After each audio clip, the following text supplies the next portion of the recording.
You're listening to the Perth Property Show, Australia's only weekly property podcast by West Australian experts for West Australian listeners. Catch your latest episode every Monday at 7 a.m.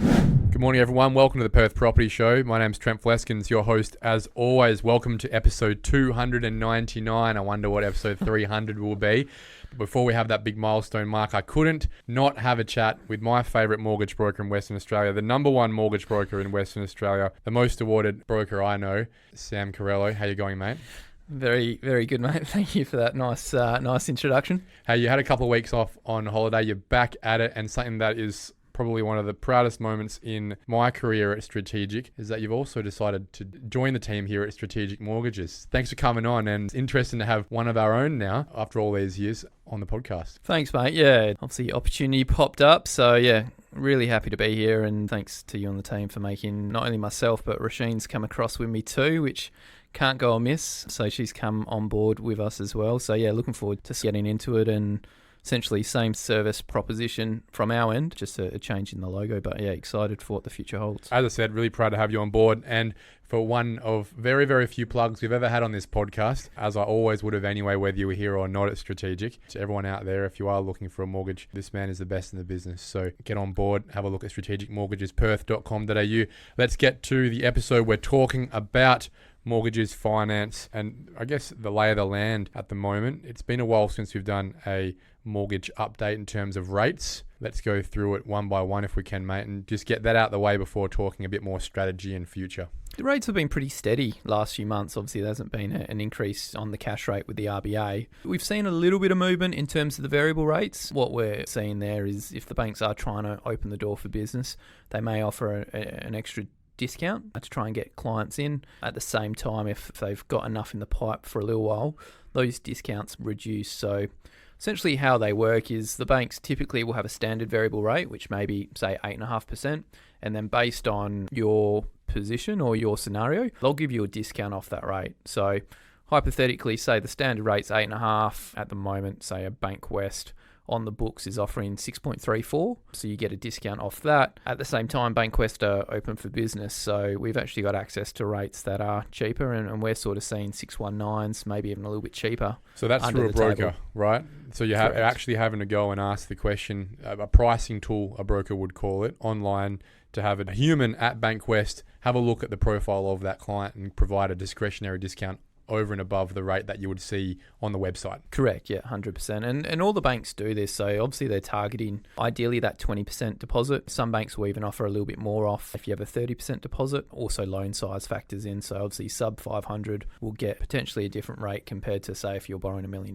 It is an interesting dynamic at the moment, isn't it? Because as you said, rates haven't moved for a long time. So the cost of business for these banks materially isn't moving right now, but we are seeing rates continue to change. The jostling for position at number 1, 2, 3 between the banks for who's got the cheapest rate right now, whether it's in owner-occupied, principal, owner-occupied, investor, P&I, interest only. We'll talk about who's winning that race right now, but it is interesting to note how commercial that market is, right? How banks one week will be at 6.4 and the next week will be at 6.2 and will jump back the week after, simply based on the profile of client they're looking for and how much business has gone through the door last week. Especially some of these big banks, their big base in terms of their net interest margin and what they need to make on the deal does affect it as well, what they're buying their wholesale funds at. But it does change quite regularly, although you might not see it in terms of a headline rate. By jostling that discount, it does give them the ability to open the door or close it. At the same time, by changing the discount, it doesn't get a news headline because you're not increasing the rate, you're reducing the discount. So by doing that, it doesn't get them a bad news story, which typically, once the RBA say they were to put rates up, whoever moves first usually get smashed hammered. On radio, right? Yeah, hammered in the media. So say it's Commonwealth who move first, they're the devil. So by playing around with the discount, it just gives them a different lever to pull, which probably is a little bit more under the table. I will also touch on, if you went back 12 months, there was a big war in terms of refinances with cashbacks and things like that. Are we doing that still? There's literally one or two lenders out there that are still doing it. Pretty much everyone, and Commonwealth was the first to do it. They were the first to pull it and said, we're not offering cashbacks for refinances.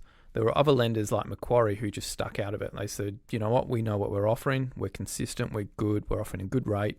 and they continue to do that, we're not going to get involved. But the cashbacks have disappeared, which... Is that a good thing? I think it is. When you're enticing, say, someone with $5,000 to move, doesn't necessarily mean it's in their best interest. And what you find is some clients were jumping around to 3 or 4 banks, and then at the end of it, they're moving for the cash, but they don't take into account costs, they don't take into account structure, they don't take into account time. So I think removing the cashback refinance rebates was a really good thing. And the other bit there, which I've been pretty happy with, is that the banks have almost reinvested that to be able to offer sharper rates to their existing clients. So it does seem that existing clients, by virtue of the way that it's so competitive for new clients, seem to get shafted. If I haven't asked the question, just like with an insurance policy, I seem to have an interest rate that's actually not as good as someone who's just jumping through the door. And you've got to ask, what's that all about? I've been a client for 10 years. Why am I getting 6.6 when someone's advertising 6.3?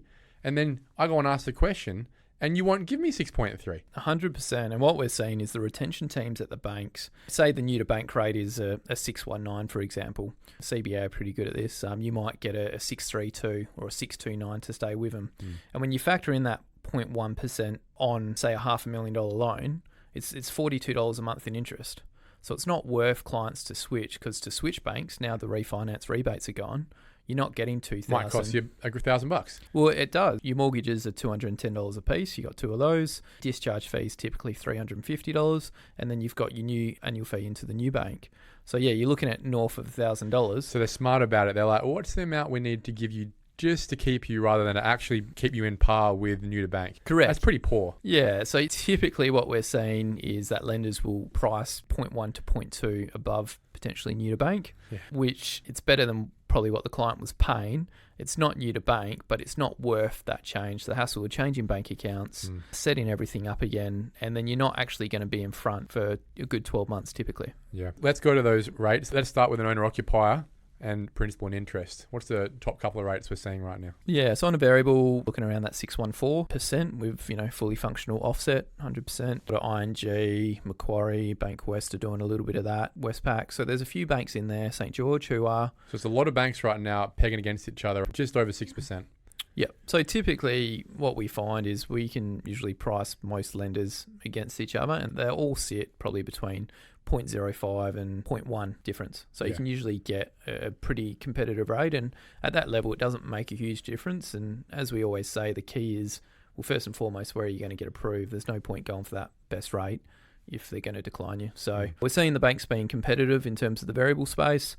On a fixed rate, we aren't seeing a lot of clients take up a fixed rate loan. Macquarie really sharpened this space, and across the 1 to 5 years, I think they're leading the way pretty much the whole way for 589 or 599 for a 1 to 5 year fix. It doesn't feel like a rate that would be a smart rate to lock in if price was my number one focus. Correct. That's Macquarie at the front. You essentially, Westpac as a comparable, they're sitting to mid sixes. So why would you fix in for mid sixes when your variable rate's cheaper?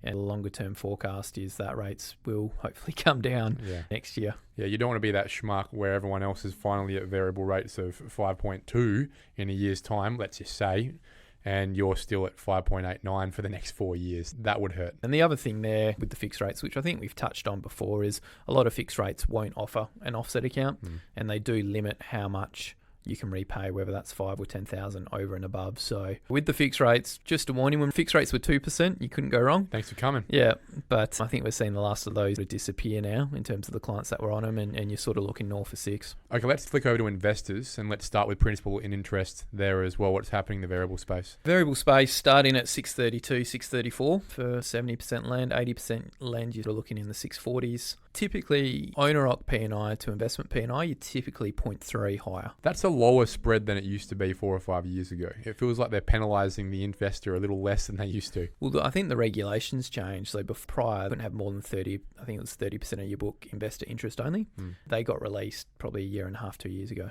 Okay, so really it's just allowing them to be a bit more competitive in that space rather than having to pull back and offer less good rates. Correct. I mean, ultimately it's the same money, right? If you borrow it for Yeah, it is. investor or it is. owner-occ, it's the same funds. The difference is obviously the bank's compliance and regulations, making sure that they only lend a certain amount of investor out. What about for interest only? It's not something that we saw a lot of over the last few years, but I think you're starting to see, especially with rates the way they are right now, investors fleeing back to the interest only space just for cash flow. Interest only rates, again, you're typically looking 0.2 above those investor P&I. As a variable, I think best in market is 654 investor interest only for a 20% deposit, over $500,000 in lending. Typically, the majors will sit around that 664 to 669. Again, you're probably about 0.5% higher than you are on an owner-occ P&I, and probably another 0.2 above the investor P&I. For me, as a variable rate, it is something I would think that people would start to consider now. It's not so much of a penalty as it used to be an investor interest-only client as it was a few years ago.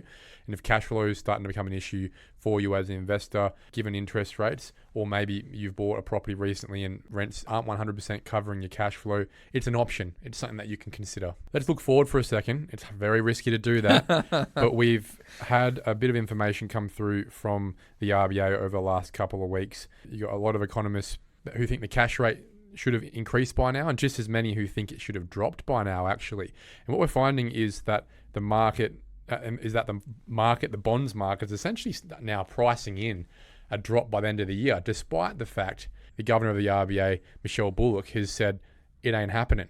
It's a very strange situation right now of will she, won't she, what's going with the market, not to mention just where is the market going globally. You start to see Bank of England, the ECB and the Fed all starting to move into a drop phase when it comes to cash rates. It doesn't take that long before we start following usually. And data in the inflation and wage growth and unemployment space is starting to move that way. What are most of your clients saying about their concerns? Are they worried it's going up? Are they asking that question every week? Yeah, I think most conversations revolve around when are they going to start coming down. I think for that to happen, just some data from the RBA, they want to see wage growth decrease and unemployment increase. So there has been a fair bit of spend from the government in terms of wage increases to certain areas like aged care and childcare, as well as obviously pretty big infrastructure spend. So this has, according to the RBA, kept inflation a little bit higher than what they want to see. So they're saying that they do want to see that unemployment rate probably get 4.5% and then wage growth kick back to about 3.5% before they'll look to start moving the interest rate. Depending on which bank economists you follow, there is a couple that were saying they do expect an increase. Most of the majors are forecasting a decrease to start next year, hopefully at the February meeting, as the RBA are now meeting only 8 times a year rather than 11. But a lot of the economists are saying that February they expect a rate decrease, but who knows, mate? It's pretty hard to pick at the moment. Isn't it an interesting paradigm that in order for many Australians' cost of living to drop with interest rates dropping, we need to see lower wage growth and less people employed? It just seems like a double-edged sword for punters, doesn't it? For the battling Aussie, and we're having calls and a lot of people have used up those savings. I think on the ground, the everyday Aussie is feeling it. Mortgage repayments have gone up almost double. Especially people who have been buying recently, right? They're paying big numbers. Correct, yeah. Some of the contracts we're seeing come across, you and Lockie touch on it, but if you bought 2 years ago, some of the growth in these suburbs is wild. We're seeing some properties purchased a couple of years ago for 600, now going for 9s, really big growth. But we'll think about the mortgage on that, right? And that's the thing. So we are seeing clients, especially if there's been a change in situation, drop to one wage, have had a child, example, that are burning through their savings and, they're not going on that holiday. They're probably not eating out. And I think the retail and hospitality sector is hurting a little bit based on that. Well, let's talk about people's plans. I'm sure you get a lot of calls from people who have recognised that their equity has increased. Finally, in Western Australia, we're not talking about negative equity. We're talking about what do I do with this equity? It's a nice place to be in compared to, let's say, 5-6 years ago, where a lot of people were scratching around for something to do with the value of their property. Now it feels like a lot of our friends and clients bought at $550 with a mortgage of $440 and it's now worth $700 and something. What do I do with the extra couple $100,000, Trent? Should I buy an investment property? Should I upgrade? Can I refinance? Can I keep the house and buy another one? All these questions start to come up, which is good. It's good to have options finally in Western Australia. But I guess the reality comes down to, most importantly, given interest rates in the last 3 or 4 years have tripled, essentially. Could you actually afford the loan you got 3 or 4 years ago if you were to buy it again in the first place, let alone an investment property? Are you seeing a bit of that risk? Yeah, definitely. I think 3 or 4 years ago, like say 2022, 2021, the banks were actually capping people's debt to income to 9 times. So we had clients who could service more than 9 times their income, but the bank would cap it at some at 8 times, some at 9 times. Now that same client, if you're getting 5 times, you're doing pretty good. So 5 times your income as your borrowing capacity. So think just that limitation straight away, right? Correct. So people can't borrow as much as they did. So it's great everyone having equity, but the affordability piece is what's hurting people at the moment. That's the limiter. Correct, yeah. So there's always 2 parts to it. So it's deposit or equity, and then it's the serviceability. So deposit and equity, a lot of people who are coming through we're seeing have plenty of equity, which is tick 1. But tick 2 is, can we actually service the debt? And it's not as simple as, oh, well, the rental I'll get on that's, $600-700 a week. Oh, the mortgage repayment's $3,000, so it looks after itself. It's not like that. The banks obviously apply these buffers and assessment rates, which carve it away quite drastically. Well, let's use it as an example. If it's going to be $3,000 as your hard interest payment that month, they're looking for you to, pay it off at some point too. Let's say you have interest only for 5 years. Well, they want to see that you can pay the principal in 25 years after that with the income you have today. And also they'll add a buffer rate that adds 3%, which would be 50% to your interest payment, right? So now that $3,000, they're looking at it as more like $4,500. They want to see, can you pay off $4,500? And well, yeah, you're going to have a rent of $600 a week, but actually we're going to shade that back by 20%. So now we're at $480. So you're going to get $480 a week in rent. Can you pay off $4,500 a month? There you start to see a bit of a gap. It's not a real gap, but that's how they keep you and them protected from mortgage stress. Correct. Obviously, GFC in the US, it wasn't like that. We're pretty stringent in Australia, and that's why we've got a strong mortgage market. And I think defaults are less than 1%. But that's what's getting in the way of people's aspirations right now. It's probably not their equity. If there is a problem, it's probably their ability to not only be able to refinance their current property, but to be able to extend even with rental income coming in as well. Yeah, like most clients are getting assessed at 9.5% interest rates, which are pretty big, Let's explore things for those people where that isn't the problem. They've got the equity, they've got $300,000-400,000 they've made in the last 5 years. Thanks for coming. And they've also increased their wages, they've got plenty of serviceability, and they want to do something with that equity. They go, Sam, I've got this money now. I feel like I should be doing something with it. I don't want to just pay my mortgage off. I would like to increase my exposure to the property market, and I want to keep my family home. So that investment property would be great. How do I set that up? What we typically recommend, so the bank will lend to 80% on your owner-occupier. So let's just do round numbers for me to make it easy. So say the owner-occ's worth $1 million, we can lend up to $800,000 on that. Say the current mortgage on that, say $500,000. What that means is you've got $300,000 in equity that you can potentially draw out. Say you're buying an investment property for $750,000. How we would look to structure it is we would look to lend typically 80% against that investment property, which is $600,000. And then for the other $150,000 plus your fees, we would give you a separate loan secured by the owner-occupied home. So what we do is on the investment property, that would be investment loan 1, secured solely by that property. At 80%? At 80%. And then investment loan 2 would be secured by the owner-occupier, and we would give them 150 plus, say, 35 for costs, so 185,000, and that would be noted as investment loan 2. But that's what helps to keep these properties separate. If you ever wanted to sell one, revalue one, those sort of things, they're not cross-securitized. Correct. It just keeps the control in your hand rather than the bank. If you cross them and then you want to sell one of them and there's been a market downturn, for example, the banks actually control the release of those funds. So they might say, well, if we've crossed them, we want to revalue both properties. Say the market's gone back 10%, which we're not expecting anytime soon, but say it did, that means they could control the release of the funds and get you to pay down other debt, which you may or may not want to do. I think this is something that's going to be really relevant to a lot of people right now. If you haven't already gone into this space, or, for example, if you have gone and purchased an investment property and you haven't done it this way, it would make sense to have a chat to a broker about refinancing in this structure, just so that you can have that control back if things do start to go south in the future that Sam was talking about. It really is quite an important risk mitigation strategy that brokers can offer their clients. It's no real extra work to do it, but it's just that extra layer of protection for you. So let's say we're in that position where we've got equity, We've still got the servicing to increase our loan a bit more, but we actually don't want to buy another investment property or investment property at all. We just want to renovate the house we live in. Maybe throw a second story on, do some cosmetic renovations, add a big shed at the back, who knows? But we want to access that extra cash. How would we do that? Yeah, we're actually seeing quite a few clients inquire about this. I think obviously the market here in Perth's very, very tight and the costs are increasing. And when you look at, obviously your stamp duty and your selling costs, for clients to actually upgrade to that next level, right now they're potentially not seeing value. So what they're doing is they're saying, well, we actually really like where we live. Yeah. We just need an extra room. So let's do an extension or a renovation on it or update the kitchen. So if you're in a position where you've got that equity, depending on the type of renovation you're looking to do or extension and how much you're looking to take out, there's ways we can structure it. A lot of banks, cash out policies up to 100,000 are pretty good. With minimal questions asked, really? Yeah, you just need stated purpose. Yep. So just let them know what you're looking to do.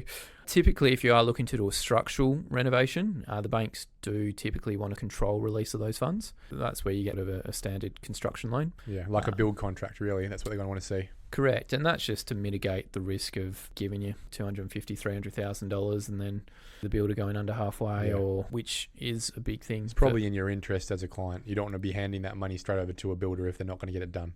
Correct. And you don't want to hand it to them straight away. So they'll do those progress draws at each stage. They will obviously request the invoice from the builder and then they'll release that money directly to the builder.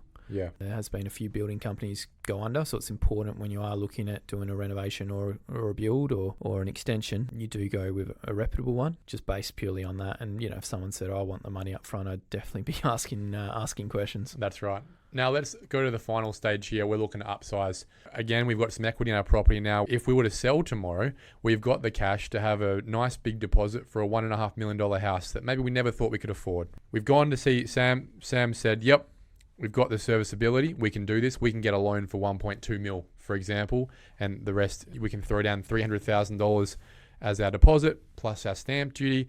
We're all good to go.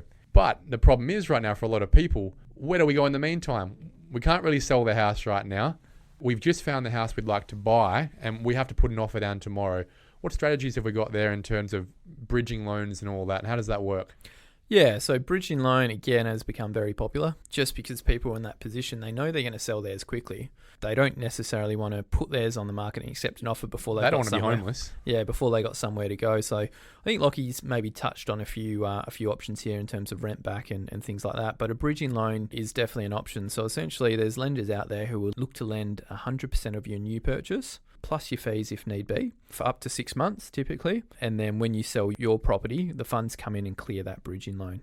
So it's like a short-term loan. The rates are typically high, at the moment close to 10% for that 6-month period, or for however long you keep it. Say you only need a 2-week switchover, you pay that higher rate for 2 weeks, and then once the funds come in from the sale of your property, they just drop it down to 6 point something. Yeah, you'd be low sixes. That gives you quite a bit of confidence, I think, to be able to make that change overnight. I think that's what's holding a lot of people back right now from putting their property on the market. They'd like to upsize. They haven't found a property yet. Even when they do, they're not sure about the strategy, the offers they're going to put down, just like we spoke about previously with Lachlan about those buying strategies too. And then it's the final piece about, look, what do I do with my finance? How do I make sure I'm not homeless, even if it's for 2 days? So I think tying those strategies together from a buying side, a selling side, and a finance side, if we can listen to these episodes together, people, you've got that solution there if you are looking to make that upsize or right size or even a downsize. It might be into a property that's cheaper than the one you have now. You just don't have the cash for the deposit. Yeah, typically we find the bridge does work good for the downsize better than the upsize unless you've got the equity. Like I said, there's lenders out there who will assess your serviceability on your end debt, so your end position. So once it's all said and done, which is fantastic because, if you're going from a 1 mil property to a 1.5 and you're carrying $2 million worth of debt, that won't work. Correct. It's a lot different to assessing someone carrying $1 million. Yeah. So you go, well, all right, the bridge rate is higher, but it's a solution to get you into the property for a short period of time. You've got up to 6 months to sell, and typically people line up settlements within 2 to 4 weeks. You think you'd be right in this market, wouldn't you? Definitely. And the other key thing there is when you put in an offer and you're not doing subject to sale, you're doing subject to finance. Yeah, which is a lot easier to consume as a seller right now. A lot of properties have 5 to 10 buyers on them, right? Yeah. Why would I take an offer with someone who needs to sell their place and my finance or me doing what I want to do is based on them getting a price for theirs? I don't know if they're realistic or not. It's much better subject to finance. Cool. Yeah, you got your pre-approval, which we're seeing is definitely needed in this market. If you're going out there and you don't have a pre-approval, there's some agents that just won't even entertain the offer. Yeah. Sam, we've had a great chat today. Love having you on board. Love the update to the rates. Love the strategies moving forward for our listeners in terms of buying, upsizing, investing, renovating. Everyone is doing something right now and they all need a broker. So thanks for outlining all those strategies, mate. We'll speak to you again. Yep. No worries. Thanks for having me. Cheers. Thank you for listening to another episode of the Perth Property Show. If you've only just joined the conversation, you can catch up by heading over to our website, perthpropertyshow.com.au, subscribing to the podcast, or joining our Facebook page. Don't forget to tune in next Monday at 7 a.m. for more expert insights, local analysis, and suburb spotlights. Happy hunting!